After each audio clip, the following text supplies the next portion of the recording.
Ups, hayo, pasti Anda pernah bahkan sering mendengar potongan kalimat tersebut, bukan? Yap, benar sekali. Kalimat itu merupakan salah satu contoh awalan dari sebuah cerita dongeng. Di era digital ini, kenapa kita masih perlu mendengarkan cerita dongeng? Jawabannya sederhana saja, karena dongeng merupakan jiwa dan jati diri Nusantara. Mengapa demikian? Mau saya kasih tahu? Baiklah, sebelum itu, Assalamualaikum warahmatullahi wabarakatuh. Hai, perkenalkan nama saya Siti Fadilah dengan NIM 25101162200206. Saya dari jurusan Pendidikan Bahasa dan Sastra Indonesia, Fakultas Keguruan dan Ilmu Pendidikan, Universitas Lambung Mangkurat. Di video ini saya akan membahas tentang dongeng sebagai sastra lisan yang ada di Nusantara, serta saya akan membawakan satu kisah yang menarik untuk Anda. Tontonlah video ini sampai akhir.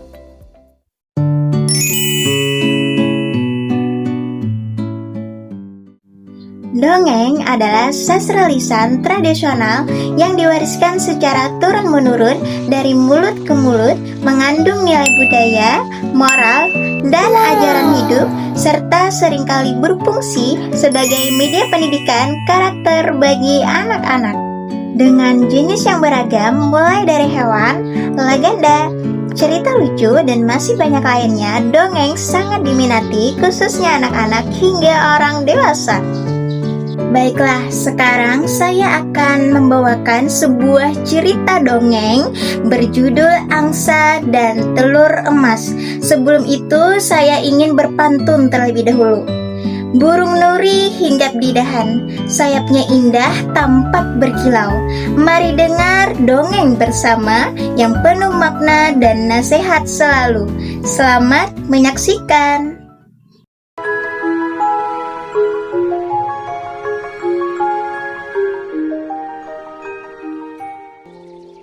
Pada zaman dahulu, di sebuah desa kecil, hiduplah seorang petani yang hanya memiliki sebidang kebun warisan orang tuanya.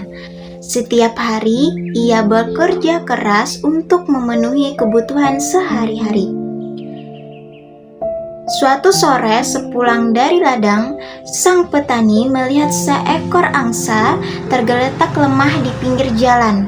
Merasa iba, ia membawa angsa itu untuk pulang dan memberi makan.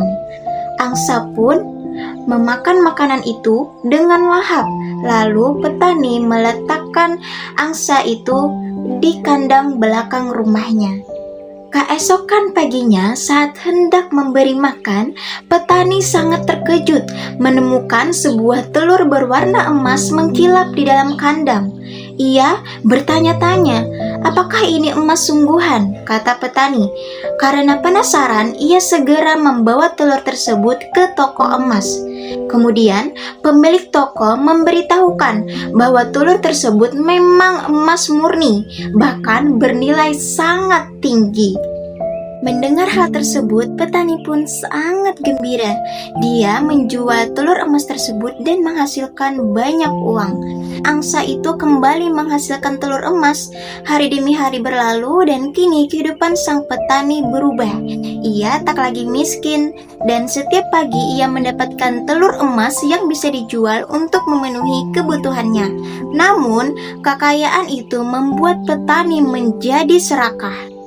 Seandainya angsa ini bisa mengeluarkan 2 atau 3 telur emas setiap hari, aku pasti jadi orang terkaya di desa ini, gumamnya si petani. Anehnya, suatu hari, angsa benar-benar mengeluarkan 2 telur emas sekaligus. Petani semakin girang, hartanya pun juga akan semakin bertambah. Tapi ternyata 2 telur emas pun belum cukup untuk memuaskan nafsunya. Ia mulai berpikir untuk mengambil semua telur emas sekaligus, tanpa harus menunggu setiap hari. Aku tahu, pasti emas itu ada di dalam tubuh angsa ini. Lebih baik aku sembelih saja. pikir sang petani. Tanpa ragu, ia mengambil pisau dan memotong tubuh angsa. Namun betapa terkejutnya, ia tidak menemukan apa-apa selain daging biasa. Menerima kenyataan tersebut, petani pun sangat menangis. Dia menyesali atas keserakahannya dan kini dia hanya bisa meratapi nasibnya. Tamat. Bagaimana? Sungguh kisah yang indah, bukan? Dari cerita ini, kita belajar bahwa keserakahan hanya akan membawa kerugian. Pentingnya rasa bersyukur atas apa yang diberi, dan untuk mencapai kesuksesan diperlukan kesabaran serta kerja keras.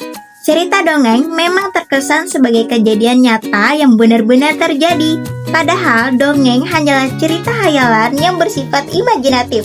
Walaupun demikian, dongeng tetap menjadi hiburan yang menyenangkan dan memberi banyak dampak positif bagi semua orang dengan pesan-pesan moralnya. Seiring perkembangan teknologi digital, dongeng yang semula disampaikan secara lisan dari generasi ke generasi kini disajikan dalam bentuk audio visual seperti video animasi, film pendek, dan konten digital. Audio visualisasi ini bertujuan untuk menjaga keberlangsungan dongeng sebagai warisan budaya sekaligus menyesuaikannya dengan pola konsumsi masyarakat modern. Meskipun media penyampaiannya berubah, nilai-nilai moral, pesan edukatif, serta kearifan lokal yang terkandung dalam dongeng tetap dipertahankan, sehingga identitas dongeng sebagai sastra lisan tidak akan hilang. Oleh karena itu, jangan biarkan dongeng hebat ini dijadikan sebagai arsip. Anda boleh menceritakan kepada siapa saja yang ingin mendengarkan cerita dongeng. Jika video ini bermanfaat, silakan tekan tombol suka dan bagikan video ini kepada teman-teman Anda. Sebelum video ini berakhir, saya ucapkan terima kasih kepada Anda yang sudah menonton dari awal sampai akhir. Semoga video ini bermanfaat. Saya akhiri dengan ucapan wassalamualaikum warahmatullahi wabarakatuh. Sampai jumpa di video berikutnya.